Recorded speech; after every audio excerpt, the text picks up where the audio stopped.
Pagkagaling ko sa Pandan Farm, naku, umulan. Pero buti na lang may napara akong tricycle para mapuntahan ko yung pagdadalahan ko ng mga dahong ito. Yan, maraming salamat to, kuya. Okay, explorers. Kailangan natin malaman kung paano natin gagamitin itong mga pandan na nakuha natin para gawing ganito, sambalilo. Pero ang problema natin, hindi ko alam kung saan, kaya magtatanong tayo. Magandang araw po, ate. Pwede kong magtanong? Sige po, ano po yan? Anong favorite color nila? Naku, seryoso si ate. Kailangan ko kasi mahanap kung saan ko dadalhin yung mga dahon para gawing sambalilo. Sambalilo. Doon po sa may baba.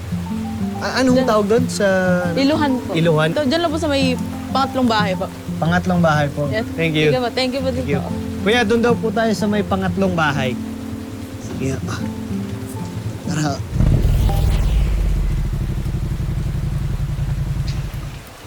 Mukhang ito na yun.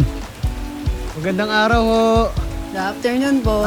Ito ba yung Iluhan? Opo. Sakto, meron po akong dalang mga pandan kasi. Ay, salamat. Gusto ko sanang magpaturo kung paano gumawa ng ganito. Ano po pangalan nila pala? Marisol. Siya si Ate Marisol Miras. Dati siya nagtatrabaho sa isang bus company.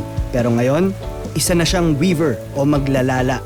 Yon ang tawag ng mga taga Laguna sa mga naghahabi ng iba't ibang produkto gawa sa pandan.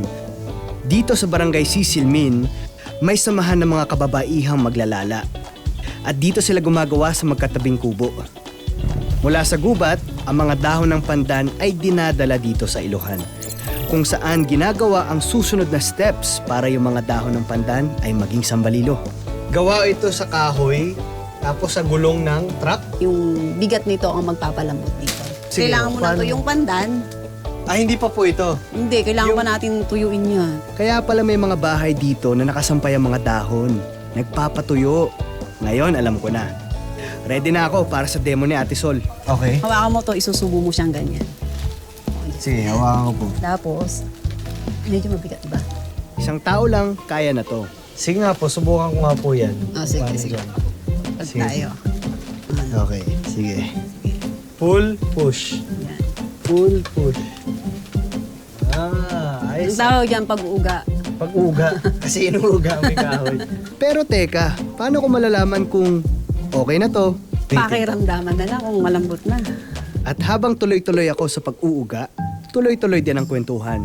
Nalaman ko na solid pala talaga ang samahan ng mga kababaihang maglalala dito. Dito kasi, ang grupo dito ng mga maglala, may mga kanya-kanyang ganito, iluhan.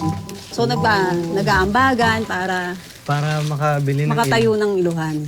Okay, susubo na natin yung kabilang side. Sige, tulak. Parang ang tagal ko nang inuuga ang mga dahon ah. Teka, may naisip ako. Ba't hindi na lang po natin ilaga? Hindi siya po pwede kasi mabubulok ang dahon. Pero yung mga kinukulayan namin, pwedeng iluhan. Ay, oo nga, no? Ito nakita ko, may mga kulay. Pwede na to.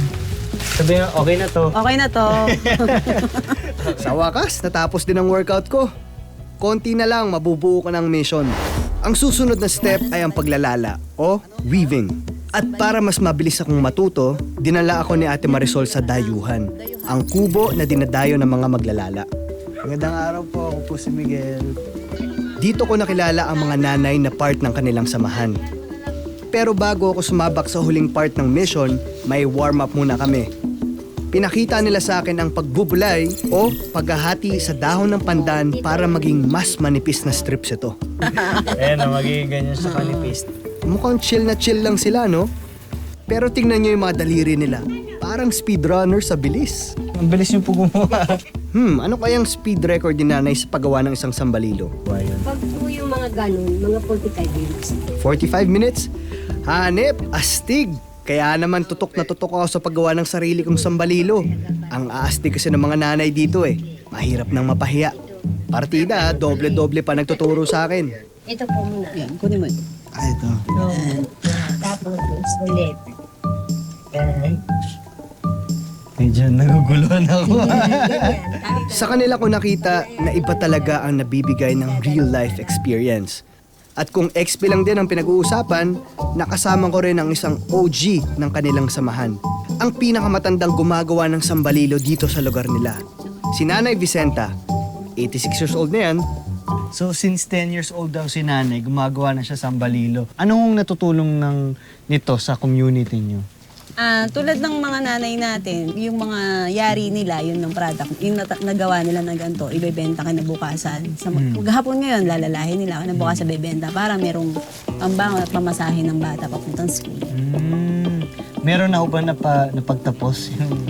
Opo. May mga anak na ho kayo Opo. napagtapos nyo dahil sa... Tulad ng Talaga, nanay, meron po siyang may teacher. Talaga po? Dahil inspired ako sa mga kwento nila, nagtiyaga akong matapos ang misyon ko na makabuo ng sambalilo. Last one.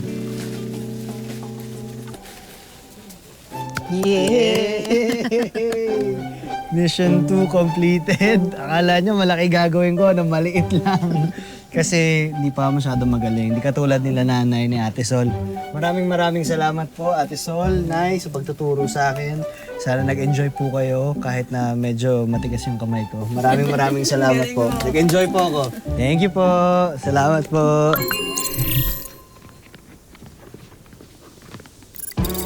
Yo! Mission accomplished. Ibig sabihin, 2 missions down, 1 more to go. Makakapag-relax na tayo para sa ating 3rd mission. Let's go!